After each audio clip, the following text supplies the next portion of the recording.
Hello everyone, I am Param Sharma, Senior Engineer on the ACM Private CA team. In this presentation, I will demonstrate how to set up end-to-end encryption on Amazon Elastic Kubernetes Service with ACM Private Certificate Authority. For today's presentation, our focus of discussion will be on how to achieve encryption in transit for communication between different clients and the Kubernetes cluster using ACM Private CA. For people who do not know, Amazon EKS is a managed service that helps make it easier to run Kubernetes on AWS as well as on-prem. ACM Private CA is a managed private CA service without the upfront investment and ongoing maintenance cost of operating your own private CA. No need to build your own CA infrastructure. It is secure, backed by FIPS 140-2 Level 3 HSMs for operating on CA private keys. No need to manage your HSMs. Access controls, auditing, and logging built in. You can configure the policies without operating infrastructure.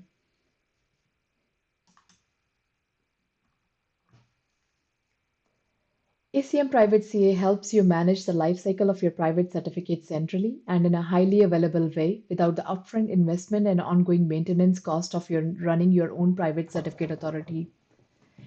You can create and deploy private certificates for AWS resources using the AWS Management Console, AWS APIs, or with the AWS command line interface. APIs enable developers to create and deploy private certificates programmatically. You also have the flexibility to create private certificates for applications that require custom certificate lifetimes or resource names. ACM Private CA gives you a single interface for managing private certificates with a secure pay-as-you-go managed private CA service. ACM Private CA is primarily designed for TLS SSL client and server certificates, but with custom subjects, key usages, other applications are also possible. Kubernetes is a portable, extensible open source platform for managing containerized workloads and services.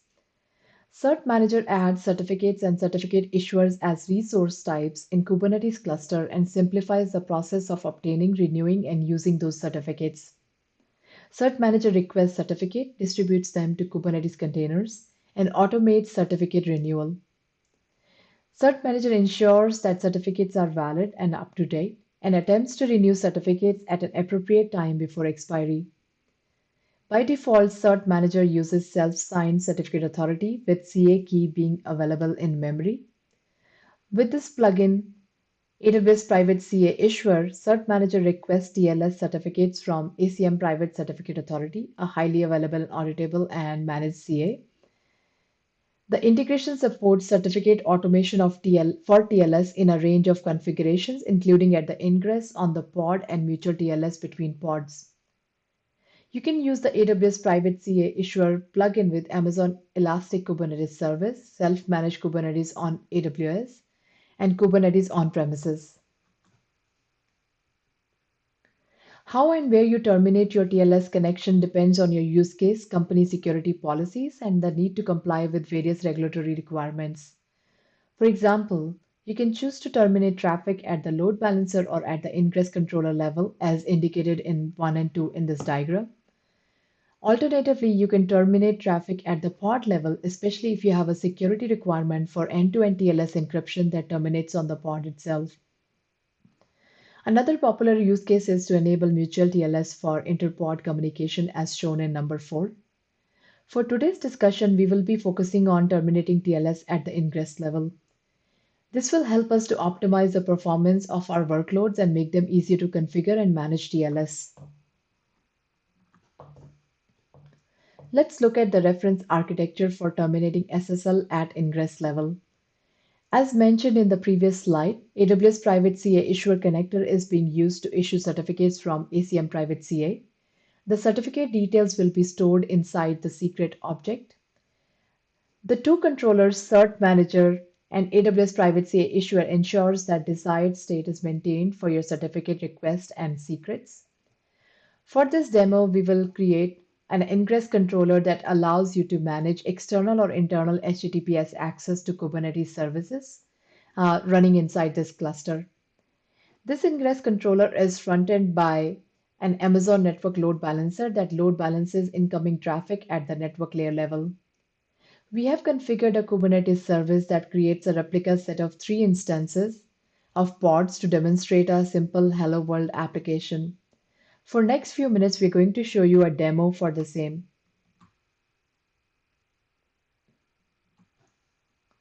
First, few prerequisites for this demo, which are pre-installed. AWS Command Line Interface, which is a unified tool to manage your AWS service. EKS Scuttle, which is a tool, CLI tool that we are using here for creating and managing clusters on EKS. kubectl, which is the Kubernetes command line tool that allows us to run commands against Kubernetes clusters. Helm is the package manager, which helps with the management of Kubernetes application. And in the end, the pre-configured Route 53 domain. For those who are not familiar, Amazon Route 53 is a highly available and scalable cloud DNS web service. Let's start off by installing Nginx Ingress Controller, which is built around Kubernetes Ingress resource, using a config map to store the Nginx configuration. In this demo, we use a network load balancer to expose the Nginx Ingress Controller behind a service of type load balancer, which helps network traffic to be load balanced at the L4 of the OSI model. Once created, we can verify the creation and also make a note of DNS for the network load balancer. Once the load balancer is provisioned, the next step is to point the application's DNS records to the load balancer's URL. You can use any DNS provider's console. In this case, we are using Route 53 and setting a CNAME record pointing to the NLB that we created in the previous step. As the next step, we will install Cert Manager, which is a Kubernetes add-on to automate the management and issuance of TLS certificates from different issuing sources. We will use Helm install command for installation. The Cert Manager runs within your Kubernetes cluster and will ensure that certificates are valid and attempt to renew the certificates at an appropriate time before these expire. We can verify the installation using kubectl get pods command and make sure the status is running. The AWS Private CA Issuer Connector, as described in the previous slides, acts as an add-on to Cert Manager that signs off certificate requests using ACM Private CA. We will create a new namespace and then add the Helm repo if it does not exist. We will use Helm install for installation of this connector. Once installation is complete, we can verify that AWS Private CA Issuer is up and running using kubectl get pods command.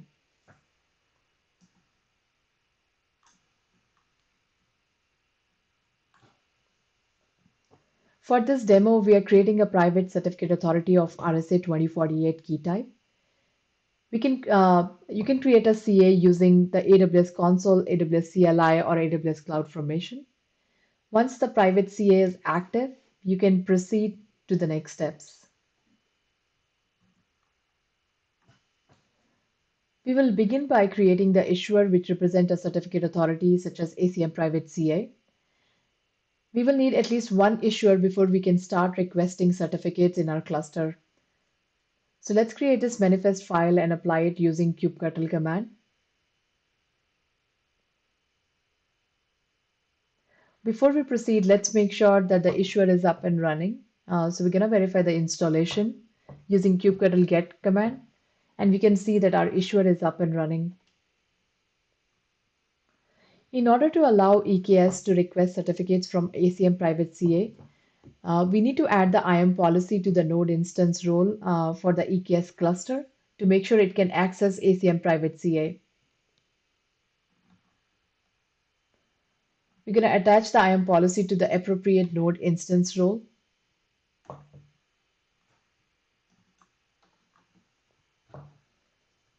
Now we can begin requesting certificates from the provision issuer, which can be used by Kubernetes applications. We're going to create a manifest file and specify the relevant information like the issuer, secret name, validity, and the key usage. In this case, we are issuing a TLS server and client auth cert with a validity of 90 days. We can then use kubectl command to apply the certificate and request it from our issuer. So before we proceed further, let's make sure that the certificate is issued and ready to be used. We're going to use the kubectl describe certificate command for the same.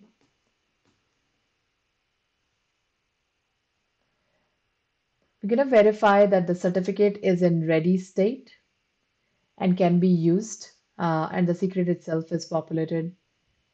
Let's use OpenSSL command to look at this certificate.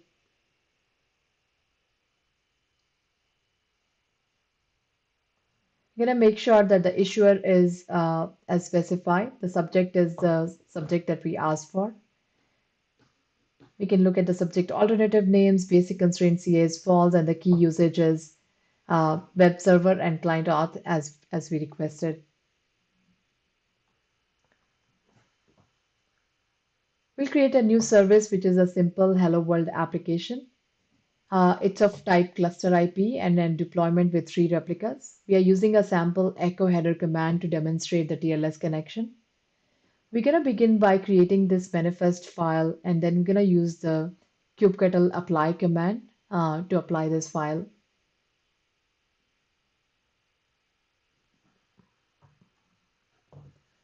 Now that we have issued a certificate, we can expose our application using a Kubernetes ingress resource. So we're creating a sample rule.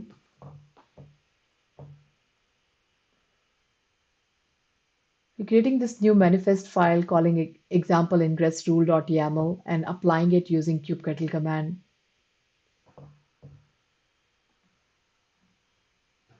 So once applied, let's verify that the TLS connection is working. For this, we're going to use a curl command and pass in the CA certificate as part of the CA cert argument. We can verify that we are able to connect to the service on the port 443 and protocol HTTPS. So let's use OpenSSL command to see what certificate was used for connecting to this domain.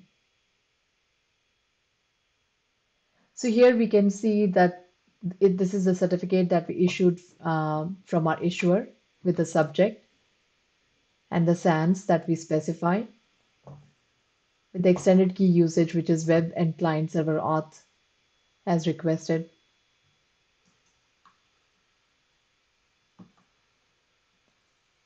Cert Manager will automatically renew certificates. It will calculate when to renew a certificate based on the issued X509 certificate's duration and a renew before value, which specifies how long before a certificate should be renewed.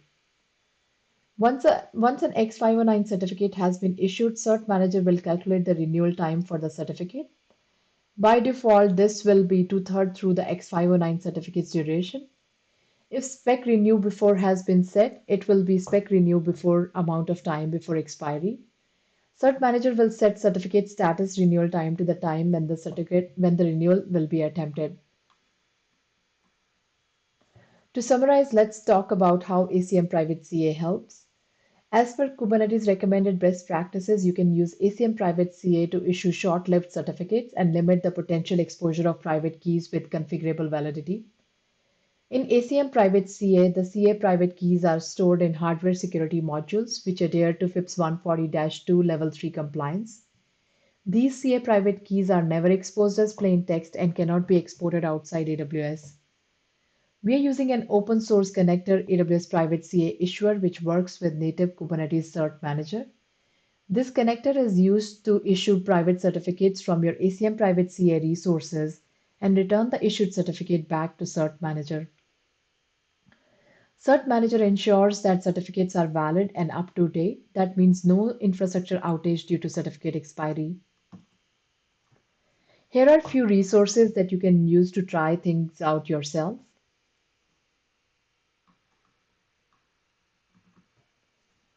Thank you everyone for listening in.